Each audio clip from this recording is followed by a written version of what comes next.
Memahami proses dan tipe-tipe pengendalian manajemen. Pengendalian manajemen. Control is not about limiting people's behavior, but about helping them be at their best. Demikian kata Henry Mintzberg, seorang pakar manajemen. Artinya, pengendalian manajemen merupakan fondasi penting dalam pengelolaan bisnis dari skala mikro hingga konglomerasi. Konsep ini pertama kali diperkenalkan oleh Robert N. Anthony pada tahun 1965 melalui bukunya Planning and Control. Sementara sistem adalah a framework for analysis. Anthony menekankan pentingnya sistem pengendalian untuk mengolah kinerja dan hasil yang sangat berguna dalam konteks organisasi bisnis pada berbagai skala, dari mikro hingga konglomerasi. Sejarah perkembangan pengendalian manajemen di Indonesia, era tahun 1945 sampai 1965, itu fokusnya pada pengendalian administrasi sederhana. Sementara pada era 1966 atau 1998 yang sering kita sebut sebagai zamannya Orde Baru, pengembangan sistem pengendalian bersifat formal. Sementara sejak tahun 1998, setelah era reformasi sampai sekarang, fokusnya pada integrasi sistem pengendalian yang modern. Definisi pengendalian manajemen. Pengendalian manajemen adalah proses sistematis di mana para manajer mempengaruhi anggota organisasi untuk mengimplementasikan strategi organisasi secara efektif dan efisien agar sesuai dengan tujuan yang telah ditetapkan. Melalui pengendalian, manajer dapat mengidentifikasi penyimpangan dari rencana, mengevaluasi kinerja, dan mengimplementasikan langkah korektif. Contoh, perusahaan teknologi menggunakan pengendalian manajemen untuk memastikan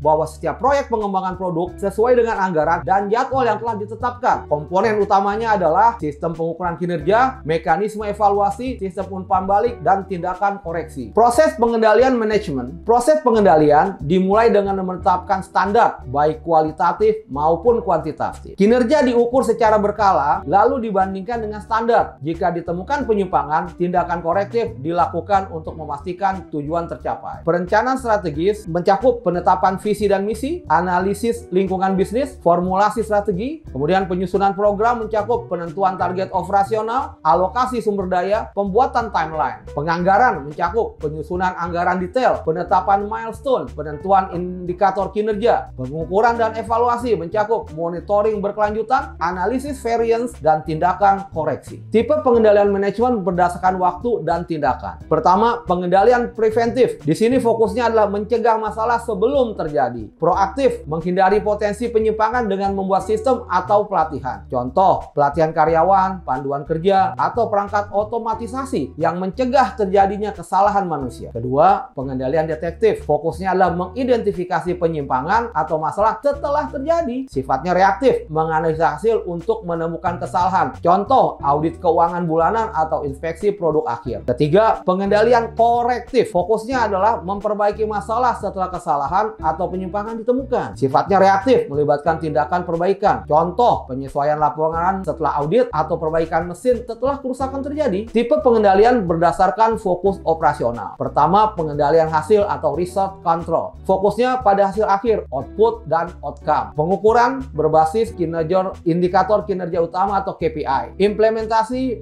mencakup sistem bonus, insentif, atau penghargaan. Contoh, bonus karyawan berdasarkan pencapaian target penjualan. Dua, pengendalian tindakan atau action control. Fokus pada proses kerja dan tindakan spesifik. Implementasinya, pengawasan langsung, SOP, atau pembatasan wewenang. Contoh, supervisor memantau produksi untuk memastikan langkah diikuti dengan benar. Pengendalian personal atau personal control fokus pada individu melalui seleksi, pelatihan, dan pengembangan. Implementasi, desain pekerjaan, program pelatihan. Contoh, rekrutmen yang sesuai dengan kebutuhan perusahaan atau pelatihan untuk meningkatkan keterampilan. 4. Pengendalian budaya atau cultural control. Fokusnya pada nilai-nilai organisasi dan budaya kerja. Implementasinya melalui kode etik, penguatan budaya organisasi, dan nilai bersama. Contoh, program orientasi untuk menanamkan budaya perusahaan pada karyawan baru. Implementasi pada berbagai skala bisnis. Pada bisnis mikro dan kecil, mencakup pengendalian informal, supervisi langsung, sistem pencatatan sederhana. Sementara pada bisnis menengah, kombinasi formal dan informal. Sistem informasi terintegrasi dan menggunakan balance scorecard secara sederhana. Untuk korporasi dan enterprise, menggunakan ERP atau Enterprise Resources Planning, Advanced Performance Measurement, dan Risk Management System. Contoh, untuk mikro dan kecil, pemilik warung kopi memantau langsung pembuatan minuman untuk memastikan karyawan mengikuti resep standar. Kalau untuk skala menengah, restoran menggunakan POS untuk mencatat pesanan, mengelola stok, dan memantau penjualan secara